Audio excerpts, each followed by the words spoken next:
tua face eu quero ver, pois quando estás neste lugar, tua graça invade-me.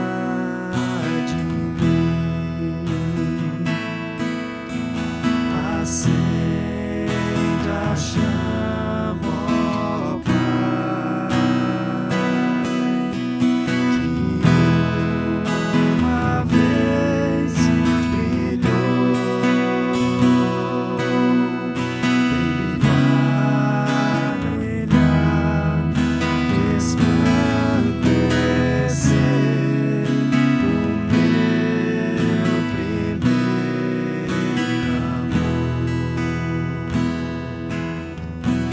Limpar, brilhar, resplandecer o meu primeiro amor.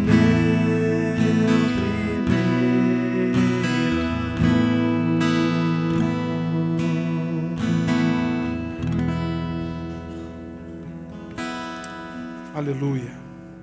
Que o Senhor venha limpar, resplandecer em nós o primeiro amor. Falando em amor, eu queria convidar você a abrir comigo a sua Bíblia lá em João 21. E a nossa meditação nessa noite é fé, a maior expressão de amor. Essa semana, mais objetivamente falando, sexta-feira, a mulher mais linda do mundo completou mais um ano de vida. Quase que eu falo aqui a idade dela, fica brava comigo. Mas foi aniversário da minha esposa. E aniversário da esposa da gente é sempre uma coisa muito romântica, né? Pelo menos para a gente, né? E que a gente tenta ser. E eu fiquei pensando, quando eu amanheci sexta-feira, assim, vou fazer um café da manhã, levar na cama. Mas aí eu pensei que ela acorda mais cedo que eu, muito cedo. Aí eu falei, não vai rolar. Né? Eu vou descansar um pouquinho e tal. Depois eu vou dar um jeito de mandar uma flor lá no trabalho dela. Aí eu vim trabalhar, esqueci. Aí pensei assim, bom, então agora eu acho que eu vou sair na hora do almoço e vou lá pegar ela, vou almoçar com ela num lugarzinho bacana. Aí eu estava saindo, chegou uma pessoa, pastor, preciso tanto conversar com você, problema sério. E eu, irmão, não, é rapidinho, pastor. Eu falei, então tá bom, vamos conversar. Já era o almoço. Aquilo, fui pensando assim, como é que eu faço para demonstrar amor para minha esposa? Eu fiquei pensando, de fato, como é que eu posso amá-la de tal maneira que ela se sinta amada por mim. E eu pensei em algumas coisas, mas eu queria pedir a sua ajuda por um instante nessa noite. Estou aqui com papel, caneta. Vamos supor que você fosse me entrevistar. É de verdade, é ativamente. Você vai participar ativamente comigo aqui por um instante. Se você fosse me entrevistar perguntando assim, o que é que você faz, ou quais as demonstrações de amor que você dá para sua esposa? Você me pergunta, tipo assim, pastor, o seu relacionamento já é oficial no Facebook? Tipo, tá lá, Davi Nogueira Guedes está em relacionamento sério com Lidiane Reis. Sabe esses negócios assim? Se você fosse me fazer 4 perguntas, eu vou fazer só 4. Estou aqui, você me pergunta o que você acha, o que você acha que eu poderia fazer, o que você pensa que eu faço para demonstrar amor pela minha esposa. Vamos lá. Pode perguntar, gente. Lavar a louça para ela. Lava a louça para ela. Aqui? Oi? Não, eu quero que vocês, né? Grande demonstração pública. Qual foi a grande demonstração pública de amor? Essa pegou pesado, hein, pastor? Será que eu já fiz um outdoor bem grande? O que mais? A senha do cartão. Com o cartão junto, né? Com o cartão junto, né? Mais um. Eu sou fiel. O que mais? Mais uma, então, já que vocês gostaram da brincadeira. Vai. Peraí, a senhora ali atrás, diga. Cuidados diários que eu tenho com ela. E aqui? Quanto tempo eu dedico a ela? Nas 24 horas. E parece que eu ouvi mais uma. Se eu presto atenção nas necessidades dela. Tá bom, gente?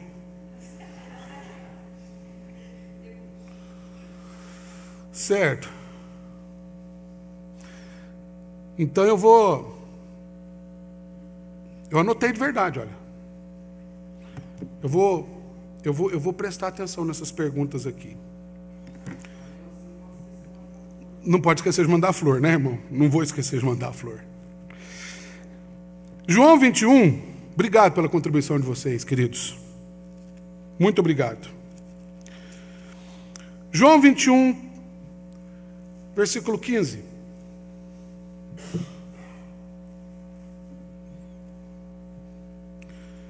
Amém, queridos? Depois de terem comido, perguntou Jesus a Simão Pedro: você lava a louça para mim?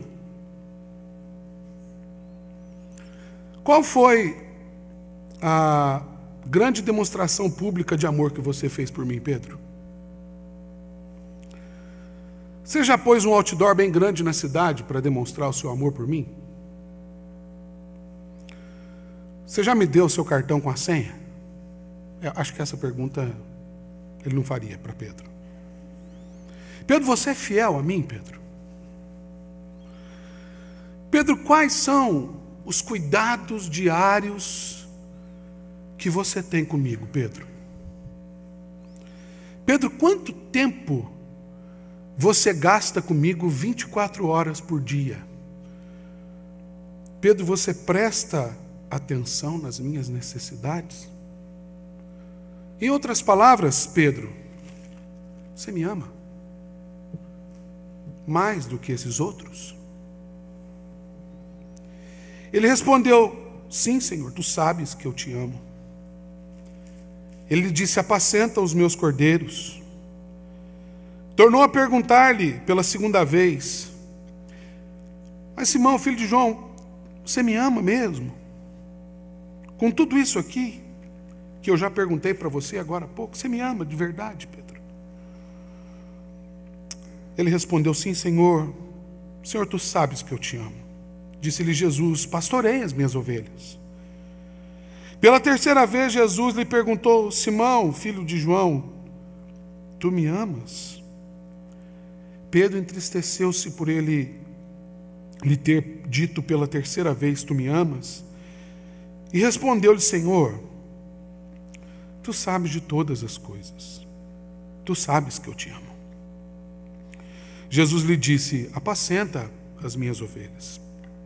Em verdade te digo, que quando eras mais moço, tu te cingias a ti mesmo e andavas por onde querias. Quando, porém, fores mais velho, estenderás as mãos e outro te cingirá e te levará para onde não queres. Disse isso para significar com que gênero de morte Pedro havia de glorificar a Deus. Depois de assim falar, acrescentou-lhe: segue-me.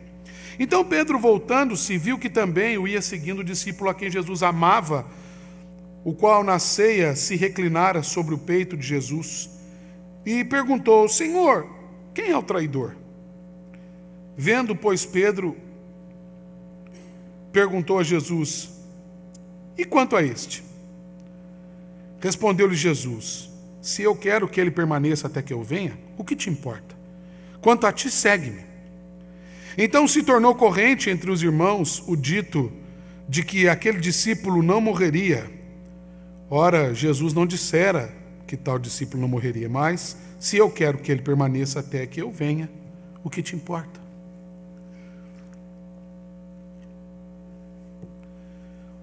É interessante que dizer que ama é algo muito fácil. Mas lavar louça, uma grande demonstração pública de amor, um outdoor bem grande, fidelidade, cuidados diários, as manifestações práticas de amor são através das quais o verdadeiro amor se revela.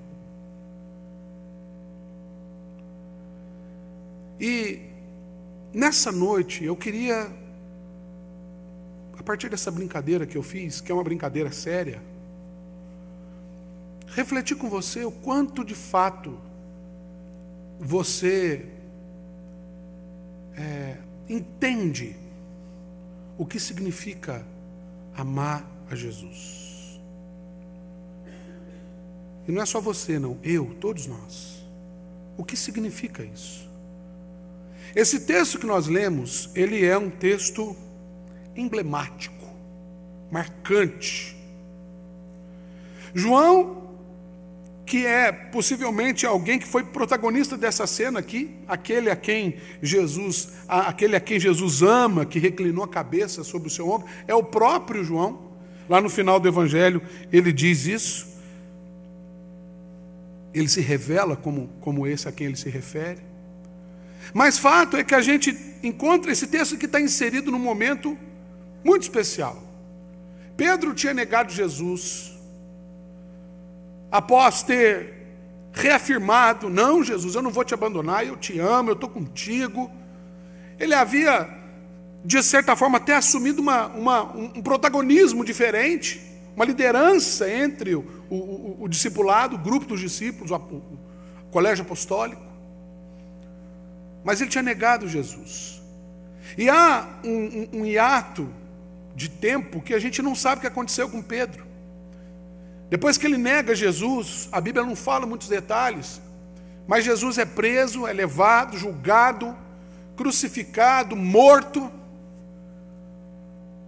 E parece que, por um instante, mesmo sabendo das promessas de Jesus, o silêncio toma conta, o isolamento toma conta dos apóstolos, e Pedro resolve ir pescar. Pedro resolve voltar para a sua prática anterior. E quando ele está lá pescando com seus companheiros, os discípulos inclusive, Jesus aparece na praia. Eles reconhecem que é Jesus. Pedro se lança no mar, vai nadando até a praia, se encontra com Jesus. Jesus prepara algo para eles comerem, um peixe estava pronto. E logo após comerem, o texto diz assim: depois de terem comido, Jesus chamou Pedro para uma conversa. Eu já vi muita gente pregando esse texto dizendo assim: não, Pedro negou Jesus 3 vezes, por isso Jesus perguntou para ele 3 vezes. Eu já vi uma série de interpretações desse texto, inclusive a gente pode até pensar, e eu confesso que por muito tempo eu fui levado a pensar dessa forma, mas meditando nesse texto uma vez mais, acho que só esse ano eu preguei esse texto aqui umas 4 vezes, e cada vez que a gente volta para o texto, a gente parece que aprofunda um pouco mais. Parece por um momento que essa ação de Pedro de voltar a pescar era uma reação de frustração, de desânimo. Falar: quer saber? A vida segue. Tá bom? Alguém tem que trabalhar nessa casa. Lembre-se que Pedro era casado. Pedro, não sei se ele tinha filhos, mas ele tinha uma família para sustentar. E ele então falou: foi muito bom enquanto durou. Agora vamos voltar para a terra. Pezinho no chão. Mas, relendo esse texto e tentando analisar, entender essa manifestação de fé que o apóstolo Pedro dá ao ver Jesus, nadar em direção a Jesus, essa sede, esse desejo de estar de novo com Jesus, eu acho que eu consegui entender esse texto de uma outra forma. Eu não quero fugir aqui da exegese do texto, eu só quero buscar uma leitura sinótica do texto, equivalente, mas de um outro ponto de vista. Eu acho que o que Pedro queria aqui é aquilo que eu e você queremos todos os dias, quando a gente falha com alguém que a gente ama de verdade. Eu acho que Pedro queria mesmo era uma segunda chance. Eu acho que quando Pedro viu Jesus de novo, ele falou: eu não quero perder essa oportunidade. Porque se tem uma coisa bonita no amor, é a oportunidade diária que a gente tem de recomeçar, de reescrever a história, de perdoar, de reconciliar. Aliás,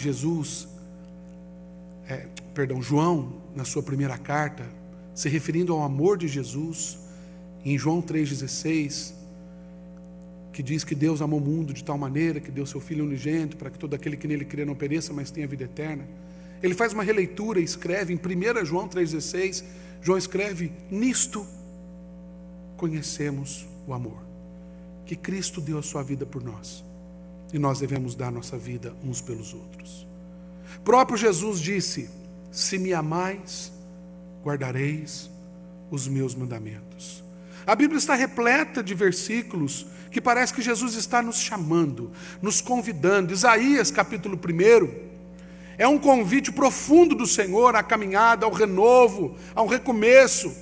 Isaías começa o seu livro rasgando o pecado da nação, dizendo: eu estou de saco cheio desse culto hipócrita de vocês, esse culto que parece uma missa de corpo presente. Todo mundo está aqui só de presença, o coração está longe, a mente está longe. E ele escracha o povo, mas no final ele diz: mas vinde, pois, e arrazoemos, assim diz o Senhor, ainda que os vossos pecados sejam vermelhos como o carmesim, eu vos tornarei alvos. Vermelho como carmesim, vermelho como escarlate. Eu vos tornarei alvos. O Senhor está nos convidando. É por isso que há uma relação íntima entre fé e amor, que a gente pode observar nesse texto. Eu queria convidar você para, de um modo bem objetivo e bem prático, entender um pouco mais desse encontro aqui, e dessa busca por um recomeço, dessa busca, dessa tentativa de Pedro de demonstrar amor por Jesus. E é interessante que o texto nos diz que Jesus toma a iniciativa de ir até Pedro, e ele faz a primeira vez que ele pergunta para Pedro é de um jeito curioso, porque ele pergunta assim: Simão, filho de João, amas-me mais do que esses outros? Olha que interessante, você me ama mais do que esses outros? A primeira coisa que eu percebo nesse texto é que, na relação de fé, como demonstração, como maior expressão de amor, a gente precisa ter maturidade. Essa expressão aqui, mais do que, ela não indica quantidade maior. O termo original aqui, pleion, indica algo que alcançou uma qualidade mais apurada. Não é que se tornou mais, do ponto de vista de algo que se tornou maior, mas sim mais do ponto de vista de algo que se tornou melhor, mais apurado. Há uma diferença muito grande, queridos, entre experiência e maturidade. Experiência tem a ver com tempo. Maturidade tem a ver com sofrimento. Às vezes a pessoa passa muito tempo, ela adquire experiência, Mas o conhecimento que alguém adquire, independente do cronos, o tempo que ela viveu, às vezes produz mais maturidade do que aquele que tem mais tempo de vida. A gente conhece muita gente que, de repente, é mais novo que a gente cronologicamente, mas em alguns aspectos são mais maduros do que nós. E via de regra você vai ver, a pessoa sofreu, não digo sofrimento só como aquele doloroso. Sofrer é um verbo que não está só ligado à dor, mas está ligado a processos. Pedro negou Jesus. Pedro tinha tudo para fugir de Jesus. Mas ele demonstra nessa atitude de buscar Jesus, que essa experiência traumática que ele passou gerou maturidade no coração dele. E é Jesus que está perguntando isso para ele. Porque a resposta dele é: sim, Senhor, tu sabes. E é interessante que essa palavra, esse saber aqui, ele não tem a ver com gnose. Não é o conhecimento adquirido pelo estudo, não é a sapiência. É o saber do ponto de vista de algo que foi discernido, algo que pode ser percebido, algo que pode ser notado. Ou seja, não é o saber do ponto de vista de que, Senhor, tu és soberano. Não, é como se ele estivesse dizendo: Senhor, o Senhor me observa. O Senhor está olhando o meu comportamento. O Senhor está olhando a minha atitude. Sim, eu sei que tu sabes de todas as coisas, mas o Senhor sabe. O Senhor me conhece o suficiente para ver o quanto eu desejo, de fato, amar o Senhor. Queridos, tem algo que a gente precisa aprender na nossa relação com Jesus. Ninguém aqui, ninguém é diferente de Pedro, no sentido de negar Jesus. Talvez não publicamente, como Pedro fez. Talvez nós não tenhamos coragem de dizer, quando a gente argumentar: você é cristão? Não, eu não sou cristão, não. Talvez a gente não tenha essa coragem. Mas, em algumas pequenas atitudes, no fundo, é a mesma coisa. Nós negamos Jesus. A diferença está na maturidade que nós adquirimos quando a gente se dá conta do nosso erro. Para amar é necessário maturidade. Mas o texto segue, e eu aprendo que para amar também é necessário honestidade. Quando Jesus pergunta para Pedro assim: Pedro, você me ama? E ele diz: tu sabes que eu te amo? E ele diz isso as 3 vezes. Jesus fala: apacenta os meus cordeiros. Tornou a perguntar: você me ama? Sim, Senhor, tu sabes. Pela 3ª vez ele se entristece e diz: Senhor, tu sabes de todas as coisas. Pedro está sendo honesto com Jesus. Pedro está dizendo para Jesus: olha, eu não tenho como esconder do Senhor isso. Honestidade, queridos. Honestidade é o autoexame. Honestidade é eu falando de mim mesmo para você. Isso é honestidade. É um autoatestado de integridade. É quando eu me posiciono, eu digo: olha, esse sou eu, Jesus. Eu não tenho como esconder de você aquilo que está explícito na minha vida. Agora, pensa comigo.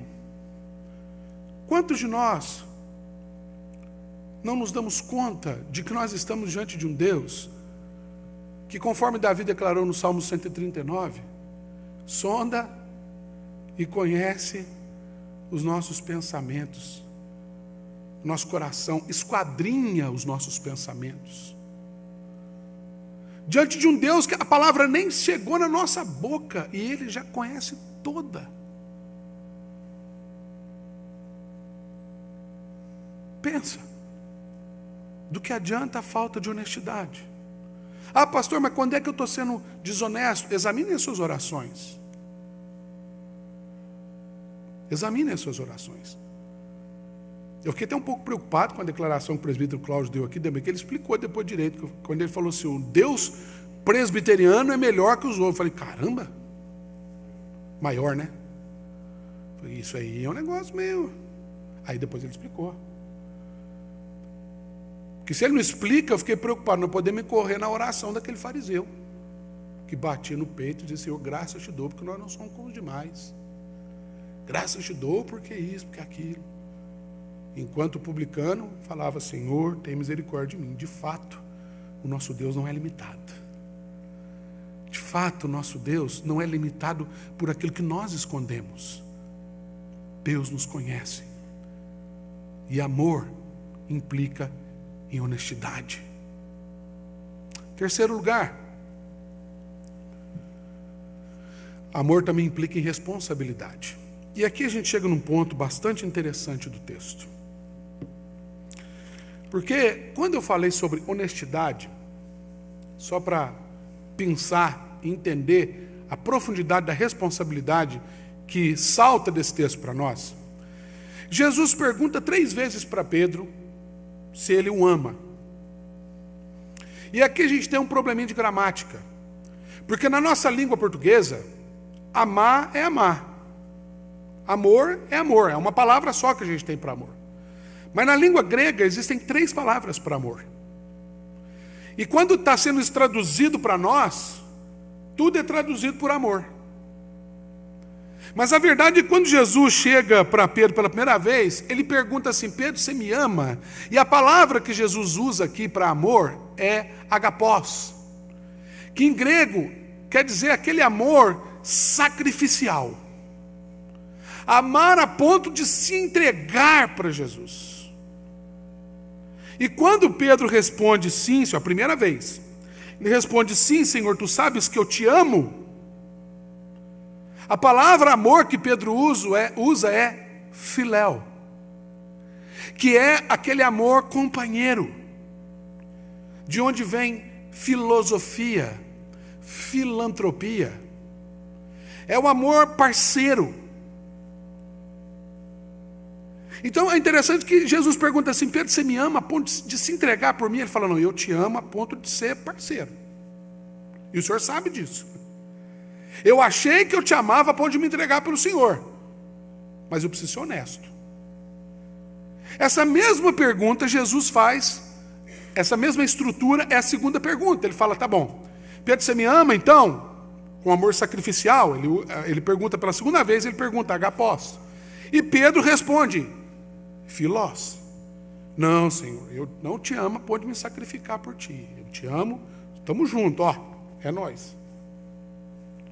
Mas sacrificar.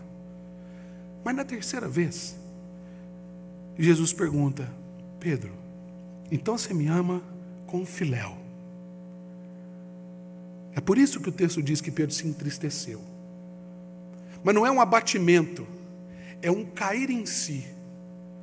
É um perceber a responsabilidade que está implícita em dizer, eu amo o Senhor. E ele responde, isso, Senhor, tu sabes de todas as coisas. Filote, até poi, ele responde, eu te amo como um grande companheiro. Eu sou seu amigo. Mas só o Senhor pode morrer por mim sacrificialmente.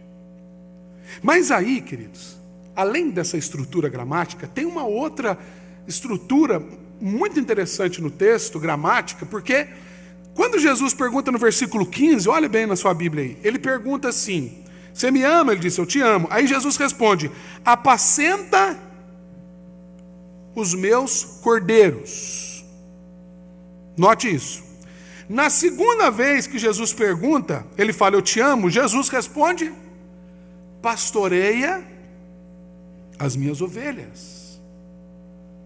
Olha que interessante, porque apacentar, o termo aqui, é compreendido como alimentar. a palavra bosco. A ideia retrata que o dever de cuidar de algum necessitado. E cordeiro é literalmente o cordeirinho, o animalzinho. E essa figura de cordeiro é a figura do inocente. Então a primeira vez que Jesus pergunta, você me ama? Ele fala, eu te amo, e eu te amo como grande amigo. Jesus fala, então tá, então alimenta aquele que tem necessidade. Mas na segunda vez, quando ele responde, pastoreia as minhas ovelhas, a palavra pastorear, poimeneno, em grego, quer dizer governar. Quer dizer tomar conta como regente. Não só suprir a necessidade, mas de fato fazer a gestão completa daquela vida. Apacentar implica mais em suprir necessidade. Pastorear significa cuidar integralmente. E quando ele fala cuidar integralmente, ele fala, pastorei as minhas ovelhas. E essa palavra ovelha é muito interessante, daí que vem o termo pastor de ovelhas. Porque a palavra ovelha, que é diferente de cordeirinho aqui, a raiz da palavra ovelha vai chegar na mesma palavra que a gente tem para discipulado. A ideia de ovelha é aquele que você traz para caminhar junto com você. Olha que interessante, como vai crescendo a ideia de responsabilidade. Primeiro ele diz, então tá, supra a necessidade. Depois ele diz, olha, traz para perto de você. Perceba as necessidades, mas exerça um cuidado mais integral, mais profundo, eles precisam disso. E na terceira vez ele junta as duas coisas. Resposta lá no versículo 17 é, apacenta as minhas ovelhas. Porque daí ele junta tudo isso. Há uma progressão no desafio que Jesus faz para Pedro. É como se Jesus, juntando as três respostas, estivesse falando para Pedro assim, se você realmente tomou consciência do meu amor, do seu amor por mim, entenda que não se trata somente de perceber as necessidades, mas sobretudo de assumir responsabilidades.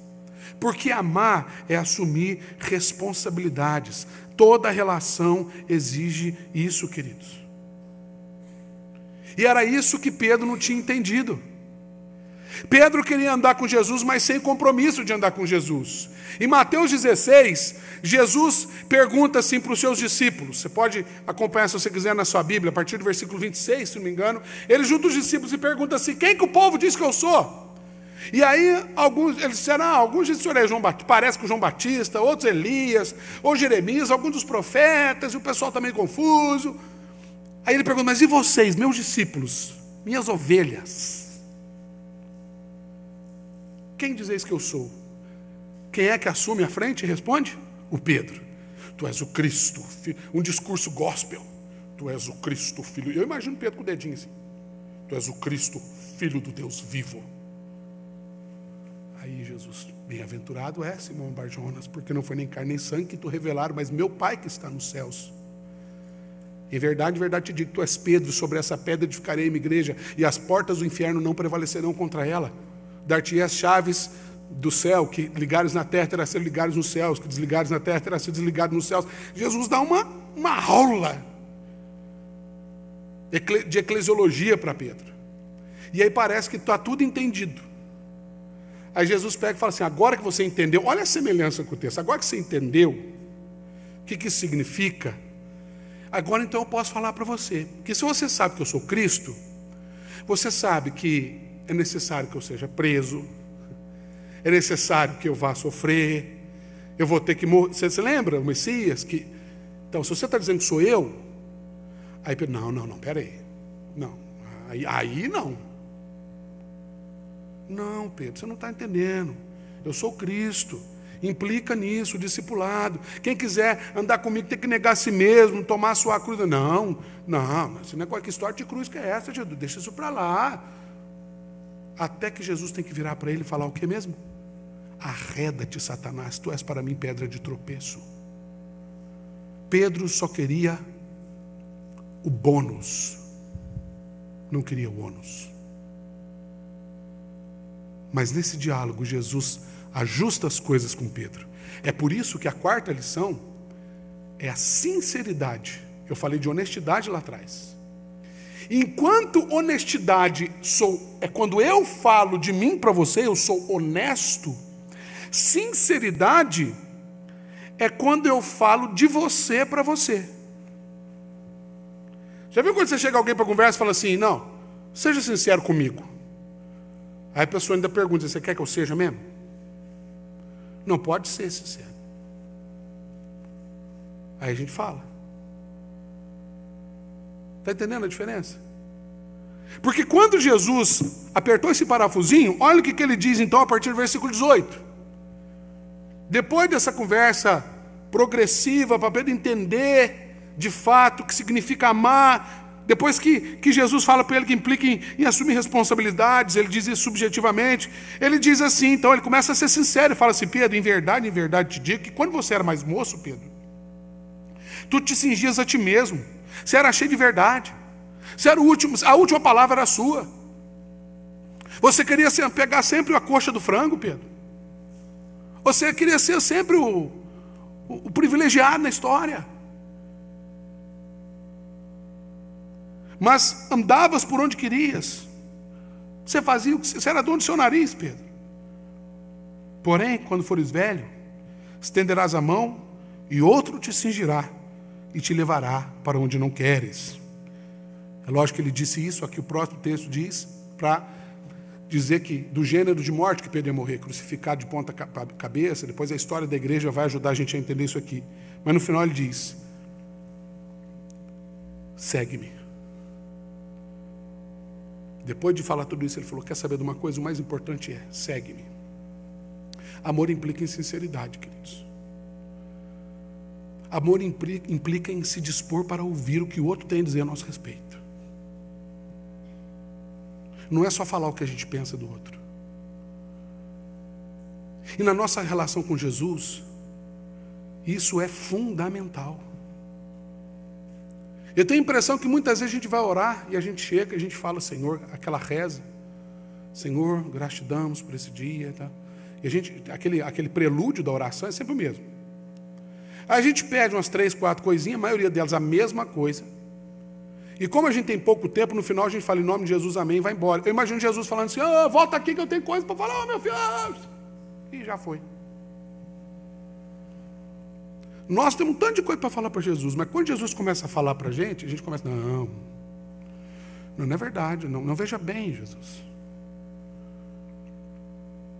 É igual numa relação. Qual relação que se sustenta quando somente um lado fala? Quando a gente não está pronto para ouvir. Isso é relação de fé, queridos. Quarto e último lugar, o texto ensina para a gente que amor também implica em disponibilidade. Maturidade, honestidade, responsabilidade, sinceridade e disponibilidade. É interessante que, depois dessa conversa, então, Pedro, voltando-se, ele viu que vinha seguindo um discípulo, o qual Jesus amava, que na Santa Ceia, aqui explica bem quem que é. Jesus então olha e fala assim, Jesus, eu perdi uma cena. Quem é que foi o traidor, aquele que o senhor falou que ia trair lá? Aí ele olha para João e fala assim, e quanto a esse cara aqui? E Jesus olha para ele e fala assim, ô Pedro, olha o versículo 21, ô Pedro, eu vou falar em mineirês, pode ou não? O que você tem com isso?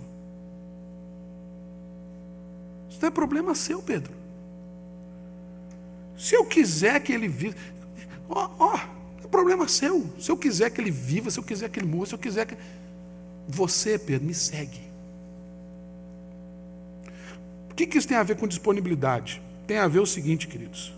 O maior inimigo da disponibilidade é a preocupação com os outros. O maior inimigo da disponibilidade é quando eu fico mais preocupado com o que os outros estão achando que eu estou fazendo ou não estou fazendo. Se o outro também está fazendo, eu falo, não, eu vou se ele for. Ah, não, mas por que ele não fez isso? Analisa o seu coração. A gente está o tempo todo medindo um pelo outro. E Jesus disse para Pedro, Pedro, não se preocupa com isso, isso não é problema seu, Pedro. Ah, mas o irmão lá está picando fumo. Não é problema seu. Apacenta, lembra, Pedro? Apacenta, cuida. Cuida. A gente precisa entender que na caminhada cristã, querido, só vai. Não tem vem. Quem fala vem é Jesus para nós. Para nós, Jesus fala vem para a gente ir até Ele. Mas no que diz respeito aos outros, Jesus só fala para mim e para você, vai. Não é assim que diz os evangelhos? Ide. Não tem volte. Voltar é depois. Amor cristão é só vai. Porque se daqui para aí só vai e daí para cá só vem, está tudo certo. Mas o problema é que eu só vou se vier primeiro. Eu só vou se o tanto que eu puder ir, o outro também puder. Não dá. Amor implica em disponibilidade. A nossa preocupação diante de Cristo deve ser só uma: segui-lo. Segui-lo. Amá-lo.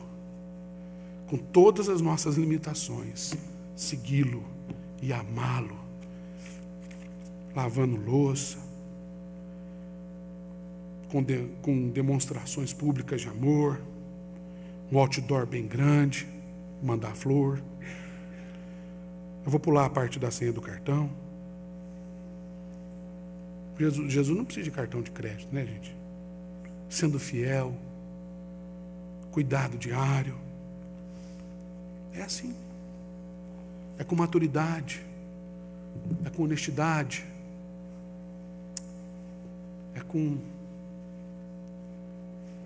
responsabilidade, sinceridade e disponibilidade. Que Deus nos ajude a amá-lo dessa forma. Nós estamos encerrando o nosso culto. Nós vamos cantar o hino derradeiro 336. E eu quero convidar você, se você pode, fique um pouco mais. Terminando aqui, tem um lanche hoje preparado pelo Oxigênio. É isso? A gente tem um cafezinho de 2 mãos lá, café numa mão, pão de queijo na outra, seja lá o que for. E a gente quer ter oportunidade também de reconhecer que eles estão nos visitando. Fica de pé no seu lugar e vamos cantar um hino 336.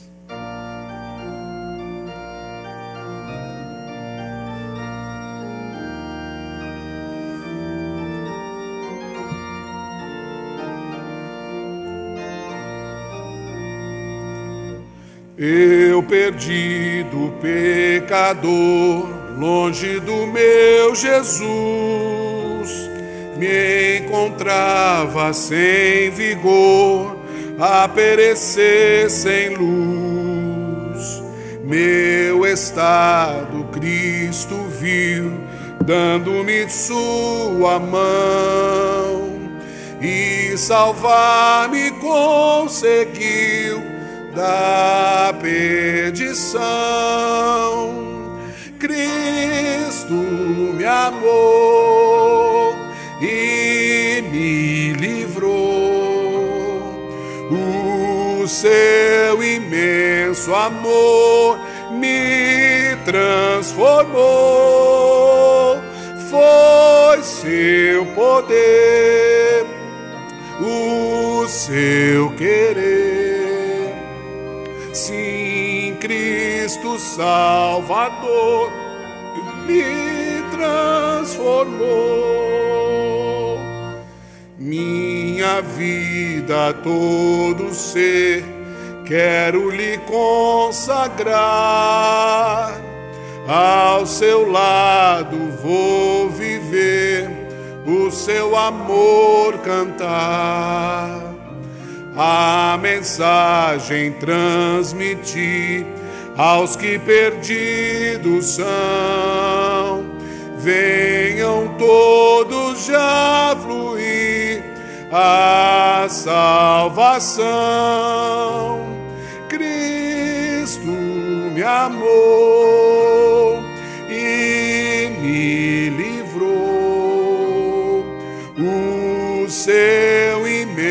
imenso amor me transformou. Foi seu poder, o seu querer.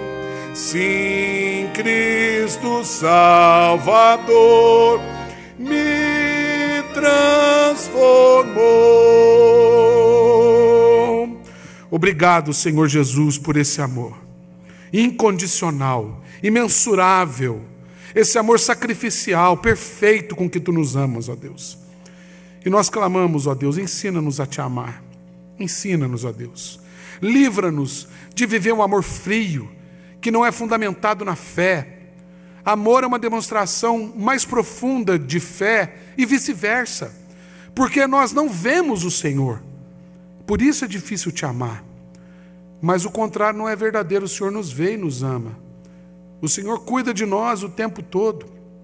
Então abre os nossos olhos para esse verdadeiro amor, para esse amor tão profundo, para esse amor que é diário, esse amor que apacenta, que pastoreia, esse amor que nos convida para uma caminhada.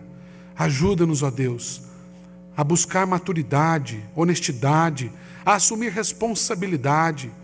A Deus, estarmos prontos para a sinceridade e também cheios de disponibilidade para Te servir pela fé, mas com profundo amor, Senhor. Que a graça maravilhosa do Senhor Jesus, o amor infinito de Deus, o nosso Pai, e as consolações do Santo Espírito de Deus repousem sobre cada um de vós e permaneça para todos sempre e sempre e sempre. Amém.